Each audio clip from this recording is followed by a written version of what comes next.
আসসালামু আলাইকুম। আমার আজকে সহজ রেসিপিতে আপনাদের সাথে শেয়ার করতে যাচ্ছি বাটার নান রেসিপি। আর নতুনদের জন্য থাকছে অনেকগুলো টিপস অ্যান্ড ট্রিক্স, আশা করি আপনাদের অনেক উপকারে আসবে। তো মূল রেসিপিতে চলে যাচ্ছি। আমি এখানে নিয়ে নিচ্ছি 2 কাপ পরিমাণে ময়দা। অবশ্যই ময়দাটা ইউজ করতে হবে। অনেকেই বলেন যে আপু আটা দিয়ে হবে নাকি, আটা দিয়ে হবে, তবে ময়দা দিয়ে করলে অনেক ভালো হয়। 1.5 টেবিল চামচ পরিমাণে ইস্ট ইউজ করছি আমি। 2 কাপ পরিমাণে ময়দার জন্য 1.5 টেবিল চামচ পরিমাণে ইস্ট দিলাম। দিয়ে দিচ্ছি চিনি 3 টেবিল চামচ পরিমাণে। এখানে চিনি অবশ্যই আপনাদের পছন্দ মতো, আর ইস্ট অবশ্যই ঠিক রাখতে হবে। যদি এর চেয়ে বেশি ইউজ করেন সেই ক্ষেত্রে নান খেতে কিন্তু মোটেও ভালো লাগবে না, একরকম একটা গন্ধ থেকে যাবে। স্বাদ মতো লবণ দিয়ে খুব ভালো করে শুকনো উপকরণগুলো মিশিয়ে নিচ্ছি।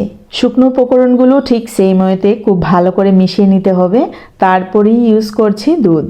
এই দুধটাকে আমি আগে থেকেই জাল করে রেখেছিলাম আর অনেকটাই গরম আছে। আপনারা দুধের বদলে পানিও ইউজ করতে পারেন, তাতে করে কোনো সমস্যা নেই। তবে যদি দুধ ইউজ করেন সেই ক্ষেত্রে কিন্তু অনেক মজার হবে নান রুটিটা খেতে। চেষ্টা করবেন 3 থেকে 4 বারে দুধ বা পানি অ্যাড করে সুন্দর একটি ডো তৈরি করার জন্য। এরই মধ্যে আমি দিয়ে দিচ্ছি তেল। 2 থেকে 3 টেবিল চামচ পরিমাণে তেল দিয়ে দিচ্ছি, তাতে করে মাখাতে সুবিধা হবে আর আমাদের হাতেও লেগে থাকবে না। নতুনরা যাতে ভালো করে বুঝতে পারেন তাই জন্য আমি স্পিড বাড়িয়ে দিয়েছি, কিন্তু ফুল ক্লিপটাই রেখে দিলাম। তো দেখতে পাচ্ছেন আমি হাতের সাহায্যে খুব ভালো করে মথে একটি ডো তৈরি করে নিলাম। এখন আমরা রেস্টে রেখে দেব প্রায় আধা ঘন্টার জন্য। 30 মিনিট যদি নাও রাখতে পারেন, 20 মিনিট রাখলেই যথেষ্ট। তাতে করে আমাদের কাজ কিন্তু হয়ে যাবে, একদমই সফট হয়ে যাবে। তবে আপনাদের হাতে যদি সময় থাকে অবশ্যই আপনারা 1 ঘন্টার উপরে রেখে দিতে পারেন। এইখানে আমি প্রায় 15 থেকে 20 মিনিটের জন্য রেখেছিলাম। আমি ঢাকনাটা খুলে নিচ্ছি। এখানে আপনারা যে কোনো ধরনের ঢাকনা ইউজ করতে পারেন, তাতে করে কোনো সমস্যা নেই। জাস্ট বাতাসটা প্রবেশ না করলেই হলো।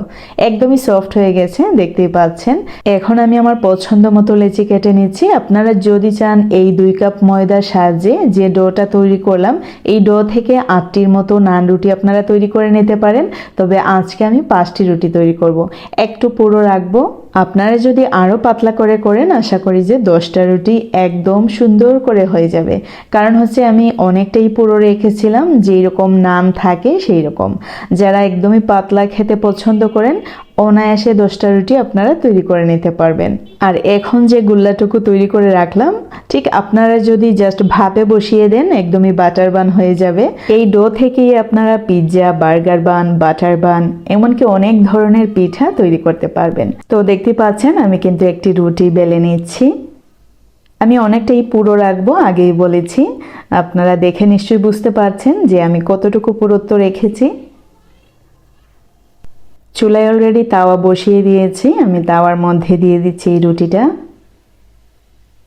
চুলার আগুন একদমই মিডিয়াম টু লো ফ্লেমেতে রাখবেন। একদমই একতালে আগুনটা রাখার চেষ্টা করবেন, তাতে করে আমাদের বাটার নান রুটিটা পারফেক্টলি রান্না হবে।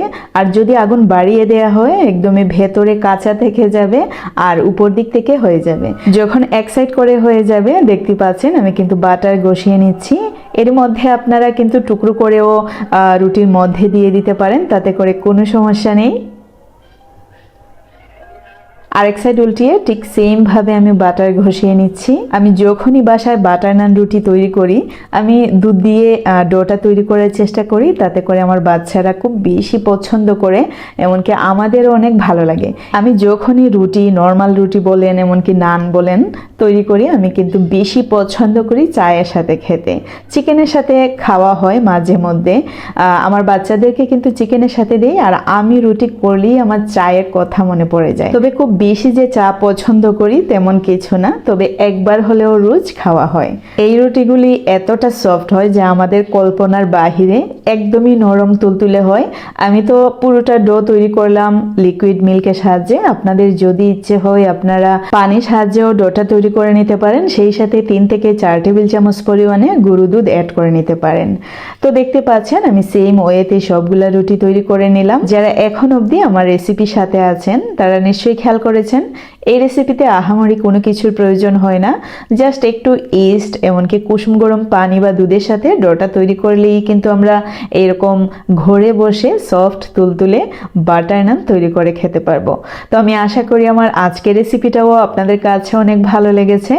ভালো লাগলে অবশ্যই একটি লাইক দিতে ভুলবেন না, বেশি ভালো লাগলে সাবস্ক্রাইব, আরও বেশি ভালো লাগলে ফ্রেন্ডস ফ্যামিলি এমনকি নতুনদের সাথে শেয়ার করে রাখতে পারেন। সেই সাথে যারা ফেসবুকে দেখছেন আমার পেজটি ফলো করার অনুরোধ থাকলো, যারা ইউটিউবে দেখছেন অবশ্যই সাবস্ক্রাইব করার অনুরোধ থাকলো। আর আমরা সবাই জানি 2024-এর আগস্ট মাসের বন্যার পর এই 2-4 দিন ধরে অনেক বেশি গরম পড়েছে। সবাই সেফে থাকবেন, বেশি বেশি করে পানি খাবেন। আর যারা বন্যা কবলিত এলাকায় আছেন তাদের ভিটে বাড়ি যেন খুব তাড়াতাড়ি শুকিয়ে যায়, সেই সাথে দোয়া করছি আল্লাহ যেন তাদেরকে সুস্থ রাখেন। তো আমার আজকের রেসিপি এই পর্যন্তই। আল্লাহ হাফেজ।